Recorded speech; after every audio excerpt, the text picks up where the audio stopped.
Assalamualaikum warahmatullahi wabarakatuh. Pertemuan kita kali ini dimulai dengan materi kardinalitas. Kardinalitas adalah banyaknya jumlah data yang terlibat pada suatu proses aljabar relasional. Nah, misalnya kita langsung melihat contoh-contoh proses aljabarnya. Andai ada relasi R dan S, ya, relasi itu adalah tabelnya. Anggap X merupakan kumpulan atribut dari R. Nah, apakah kardinalitas minimal dan maksimal dari relasi berikut ini? Sigma C dari R. Nah, sigma C dari R maknanya suatu proses selection di mana C adalah syaratnya dari tabel R. Nah, jika proses aljabar relasionalnya seperti ini, maka kardinalitas minimalnya itu adalah 0. Nah, kenapa 0? Karena C ini adalah syarat. Jadi jika syaratnya itu tidak ada yang memenuhi satu baris pun data, maka data yang dikembalikan atau jumlah itemnya itu minimalnya 0. Sedangkan maksimalnya adalah sejumlah data yang ada di dalam R. Kalau memang semuanya itu memenuhi syarat yang diberikan. Kemudian yang berikutnya adalah Px dari R atau bermakna proses projection X-nya itu adalah kolom yang ada di dalam R.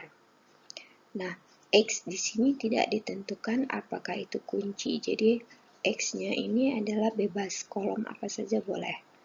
Nah, kardinalitas minimalnya, ya, kalau kolomnya itu bebas apa saja boleh, maknanya kalau suatu relasi R tersebut ada minimal satu data, ya, jadi kita menganggap R dan S ini bisa jadi kosong atau tidak kosong. Kalau R-nya itu kosong, maknanya Pxr ya 0 ya minimalnya. Tapi kalau misalnya R itu minimal ada satu data, maka Pxr itu data minimal yang dikembalikan akan 1, ya, minimal satu data jadi 1. Kemudian maksimalnya adalah sejumlah data yang ada di dalam R, walaupun kemungkinan besar akan kurang dari jumlah R-nya, karena X-nya di sini bebas. Jadi yang dikatakan bebas maknanya isi daripada kolom tersebut bisa saja berulang, sehingga kalau berulang berarti jumlah nilai di dalam Pxr kemungkinan besar akan lebih kecil daripada jumlah baris yang ada di dalam R. Nah, kita bedakan dengan yang baris berikutnya, Pxr, di mana X-nya ini adalah superkey pada R. Nah, kalau yang ini maknanya kalau R kita anggap kosong, berarti Pxr ya minimalnya 0. Tapi kalau Pxr di mana R-nya itu kita anggap tidak kosong, maknanya kalau X-nya itu adalah superkey, maka minimal datanya adalah 1. Nah, karena yang X di sini kita anggap adalah atribut kunci. Jadi kalau atribut kunci kan minimal semua datanya itu pasti akan dikembalikan. Kan atribut kunci pasti berbeda untuk setiap barisnya. Nah, maksimalnya berapa? Jadi maksimalnya adalah sejumlah baris yang ada pada R, ya, tidak mungkin kurang. Jadi sama persis maksimalnya sejumlah baris yang ada di dalam R. Nah, kenapa harus sama persis? Karena dia adalah superkey. Jadi superkey di sini maknanya atribut kunci, ya. Jadi atribut kunci bagi relasi R. Jadi antar barisnya itu pasti berbeda. Jadi kalau misalnya ada 10 baris, maka maksimal datanya pasti ada 10. Kemudian berikutnya adalah R di cross kartesiankan dengan X. Nah, di sini tidak dikatakan bahwa R dan S itu boleh kosong atau tidak. Nah, jadi di sini anggapannya berarti boleh saja kosong. Nah, kalau kosong bermakna minimal kardinalitasnya adalah 0. Nah, kalau R dan S-nya adalah kosong. Nah, kemudian maksimalnya ini adalah sejumlah baris yang ada di R dikalikan dengan sejumlah baris yang ada di S. Nah, itu adalah data maksimal pada R di-crosskan dengan S. Nah, namun yang berikutnya, R di-crosskan dengan S jika kedua-dua R dan S-nya adalah tidak kosong. Nah, jadi di sini sudah langsung diberi kondisi bahwa R dan S-nya itu tidak kosong. Maka minimalnya adalah sejumlah baris yang ada di R dikalikan dengan sejumlah baris yang ada di S. Itu adalah minimalnya. Nah, bagaimana dengan maksimalnya? Sama juga ya. Jadi sejumlah baris yang ada di R dan dikalikan dengan sejumlah baris yang ada di S.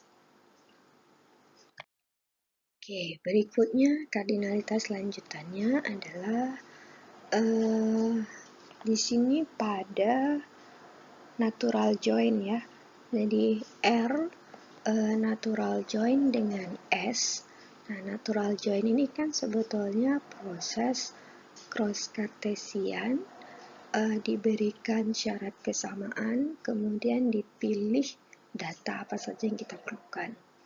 Nah, jadi kalau R natural join dengan S, minimalnya berarti kalau misalnya R dan S-nya itu kita anggap boleh kosong, ya berarti minimalnya 0. Tapi kalau misalnya R dan S-nya itu kita anggap minimal ada satu data, ya, jadi maknanya R natural join dengan S bisa saja minimalnya itu adalah 1. Nah, bagaimana dengan maksimalnya? Jadi maksimalnya adalah sejumlah data yang memenuhi syarat kesamaan pada proses join R dan S. Ya, jadi sejumlah data yang ada pada R dan S yang memenuhi syarat kesamaan kolom yang ada pada R dan S.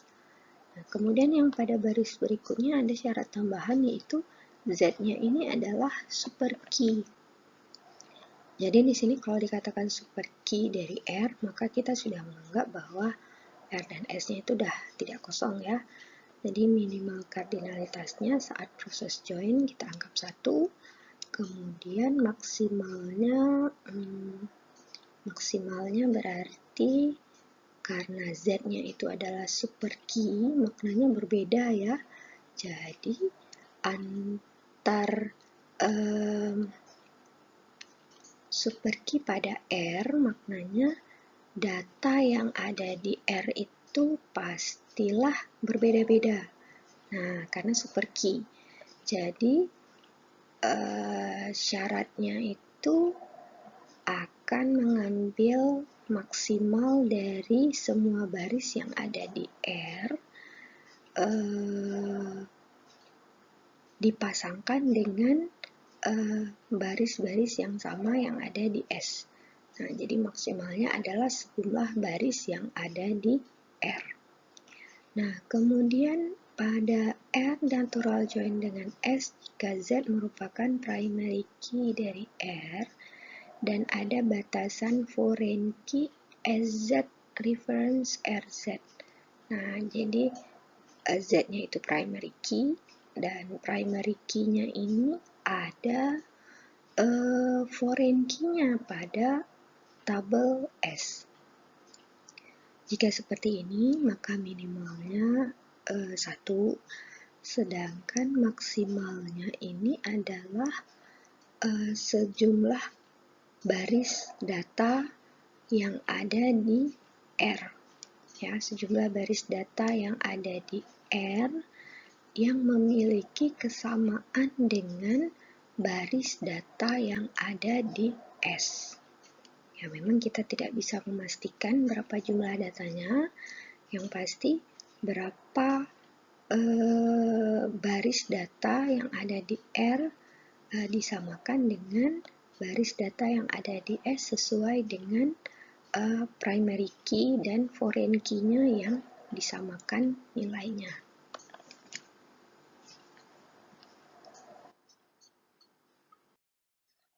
Nah, kemudian operator untuk menghapus duplikat.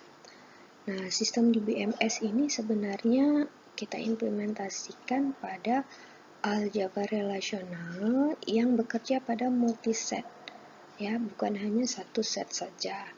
Nah, jadi untuk aljabar relasional terdapat operator untuk menghilangkan duplikat. Jadi kalau ada data duplikat, kita nggak perlu misalnya kita hanya ingin muncul satu kali saja, maka kita bisa menambahkan simbol delta.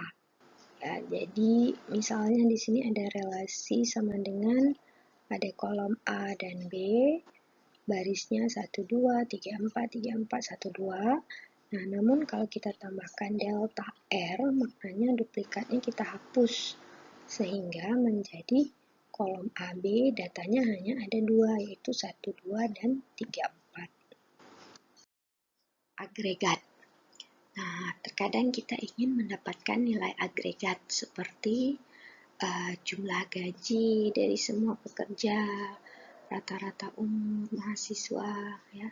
Jadi nilai agregat di sini adalah nilai-nilai informasi tambahan yang bisa kita dapatkan dari data-data yang ada di dalam suatu tabel.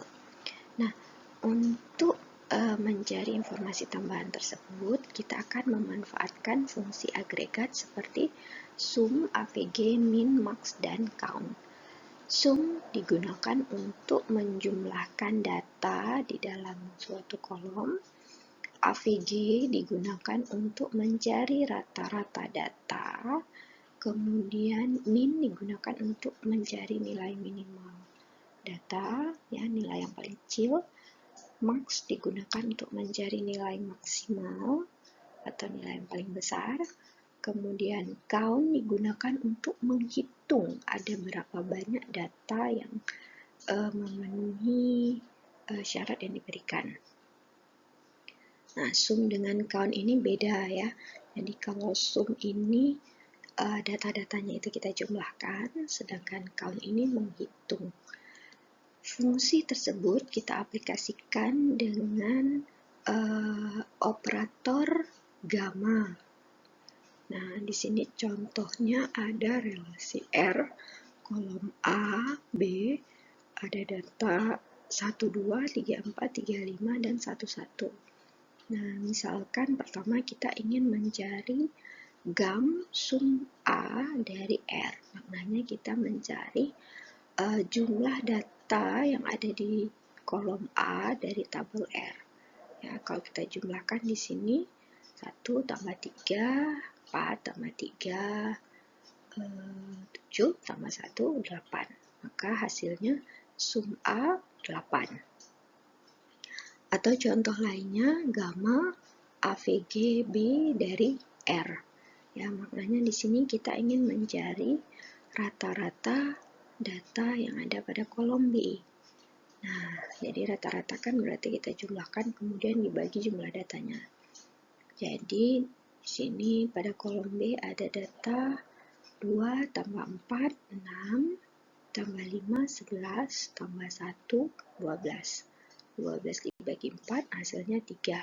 Sehingga gamma AVGB dari relasi R menghasilkan kolom AVGB 3.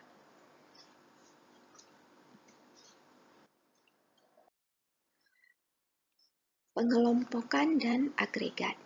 Nah, seringnya kita ingin mendapatkan data nilai agregat untuk grup tertentu. Jadi data nilai agregat untuk suatu kumpulan tertentu. Seperti jumlah gaji pegawai untuk masing-masing departemen, atau rata-rata umur mahasiswa untuk masing-masing fakultas.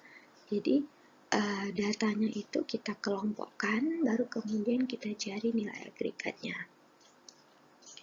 Nah, jika kita gunakan pada aljabar relasional, maka kita tambahkan parameter grup apa, ya, kelompok apa yang ingin kita kelompokkan pada operator gamanya. Contoh